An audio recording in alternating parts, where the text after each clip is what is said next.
And now, Warming Center Wednesdays with the Flathead Warming Center and KGEZ's John Hendricks, where we tackle hard conversations around the complex causes of homelessness and discuss how we as a community can collaborate to address them. Joining me today from the Warming Center, we have the Executive Director, Tonya Horn. So good afternoon, and thanks for being here. Oh, it's so great to be back. We love Warming Center Wednesdays. So let's talk about homelessness. Let's just dive right into it. Why are we seeing so much of it? Absolutely. We've actually seen an increase in homelessness. And I think most of us have seen that. I have some statistics that can kind of share the picture of what we're seeing in Montana. It's not just the Flathead that is seeing increase in homelessness. All of Montana is leading the nation in a lot of different categories. In 2020, the 2023 U.S. Department of Housing and Urban Development, that's a HUD report, Montana's experiencing homelessness. Now get this. Montana is up 45% from 2022 to 2023. That is the largest increase in the country. That is the third largest increase in the country.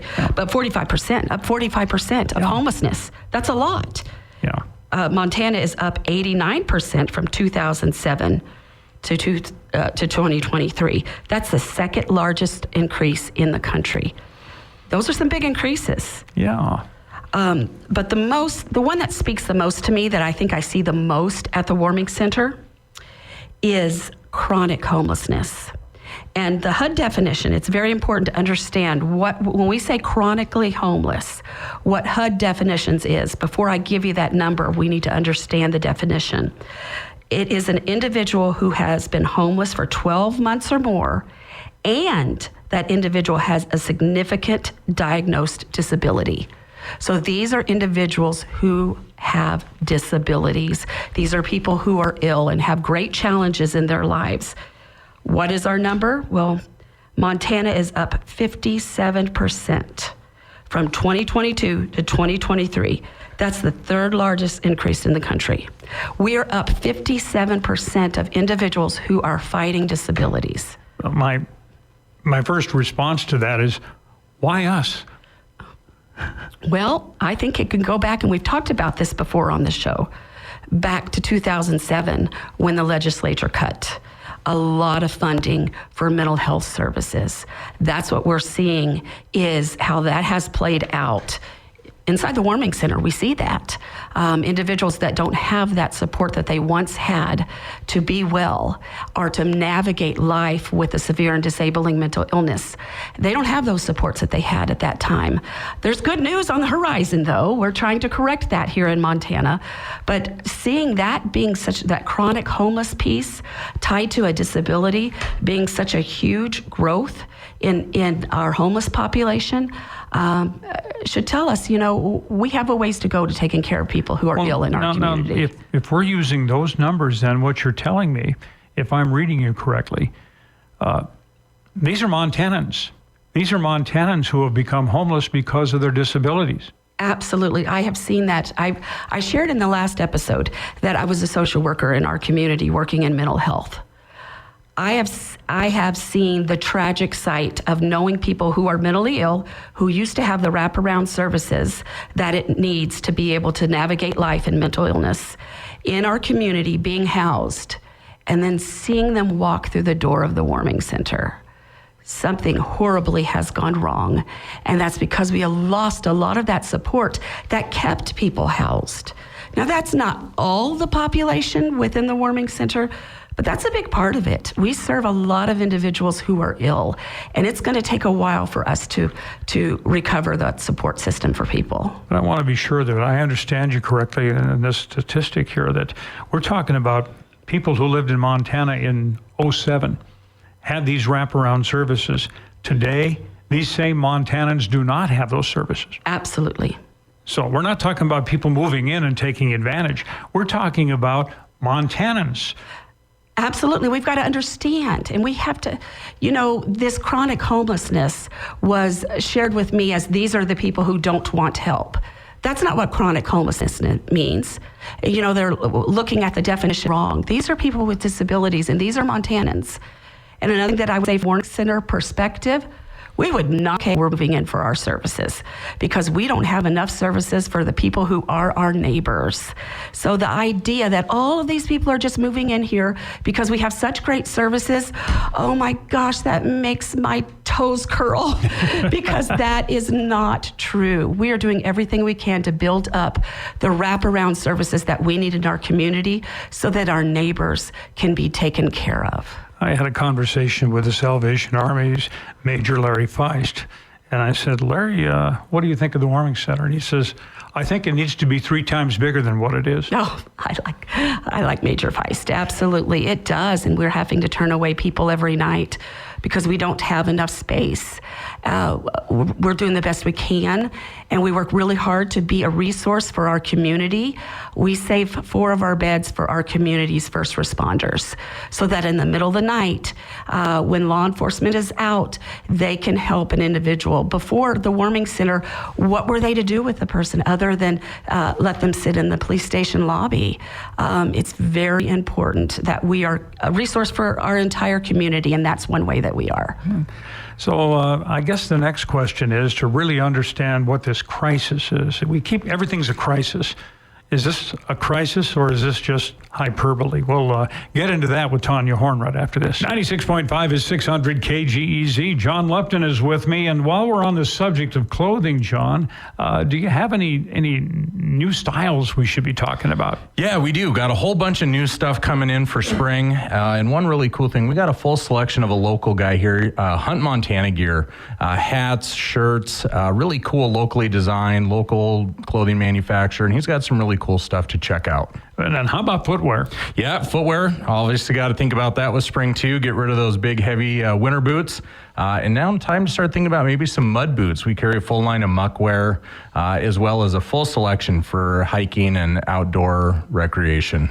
Great ideas from Snappy Sports Center, where they've been for 7 decades, Montana 35 and Highway 2 in Evergreen. At Emmanuel Living, their vibrant community is more than just a place to live. It's a place to thrive.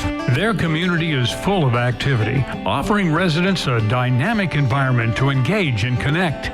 You'll enjoy a rich array of social events, clubs, and recreational opportunities designed to invigorate and to inspire. From fitness classes to cultural outings, there's always something exciting happening.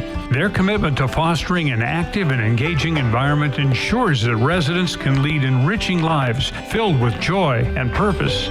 Discover all that Emmanuel Living has to offer. Inquire today at 406-752-9625 and start your journey toward meaningful, vibrant living. And now, back to Warming Center Wednesdays with the Flathead Warming Center and KGEZ's John Hendricks.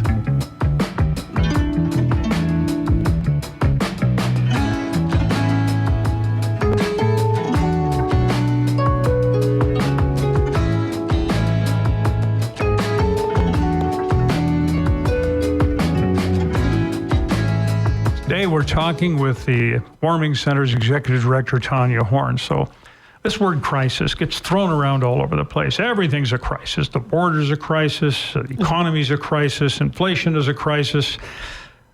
Homelessness is a crisis.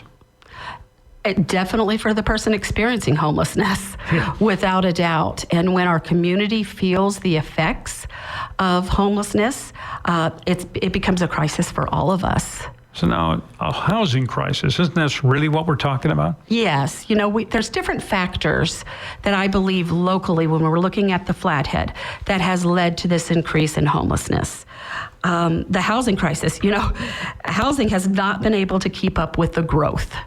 That's easy for people just to see. I don't have to throw out a lot of statistics for us to understand that. We have more people moving in than we have housing. So that is going to lead to homelessness. That mental health support that I talked about, you know, lacking in our area, the cuts to mental health services, and that people don't have that wraparound support to navigate those severe and disabling mental illnesses or other disabilities. The other thing to really look at here in the Flathead is the closing of the Outlaw Inn and the closing of the Blue and White Motel. a lot of folks, a lot of low-income folks were able to get their shelter, their housing needs met in those places. When those go away, what happens? We have more people in need of housing. And then finally, one factor that I don't know that we all understand, the greatest increase that we have seen inside the warming center is the elderly population. Last winter, we saw 36 warming center guests over the age of 63. Why? How has that happened? Well, you'd have to go back, I believe, to the cuts in the legislature for Medicaid reimbursement. We lost a lot of nursing homes because the reimbursement rate was so low. So we lost a lot of beds. Medicaid that was funding an individual to be in the bed. We can't get nursing homes for people right now. It is very tragic. And how we see that played out inside the warming center is individuals who can hardly walk, trying to navigate homelessness within that elderly population. That's an important piece to look at when we're looking at the factors that add to homelessness. How do we get them into the Medicaid program? Or can we? Yes, we do that with one of our Flathead Warming Center links. We have 15 organizations that come inside the Flathead Warming Center every single week to work individually with our guests. And one of those is Greater Valley Health. And Lori from Greater Valley Health comes in and she sits with individuals by relationships and helps them to navigate the horribly hard system of making sure that they get the benefits that they need. And Medicaid is one of those, and that is so very important to help them to get out of homelessness. One of the things that impressed me when I visited you last week. Oh, and can I say that it's amazing that you came? Well, you and bet. that tells us that we're going to be able to have those real conversations because you took the time to come inside the warming center and really see what we're talking about. So everybody who stays there gets a shower.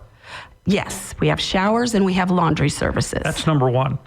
That's number one. If you look bad and you smell bad, you're not going to get anywhere.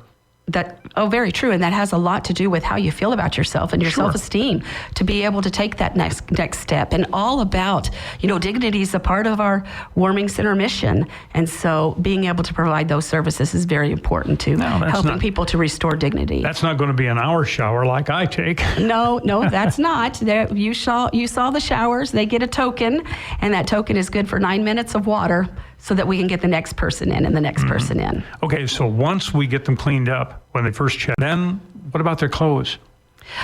We do provide some clothing, but they can wash their clothing that they have. We don't have a lot of storage. Did the building look really big to you? Did it look like we could meet a whole lot of needs? It is very tight there, so we don't have a lot of storage, so we can't be a clothing closet.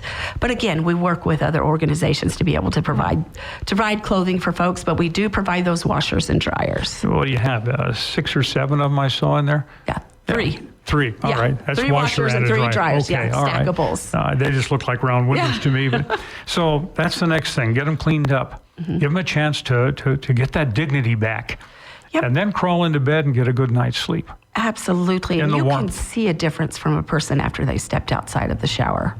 And when they see that they're going to be warm and safe that night, there is just a peace that fills the air within the first hour of us opening, because there's dignity in that. There's such humanity in that.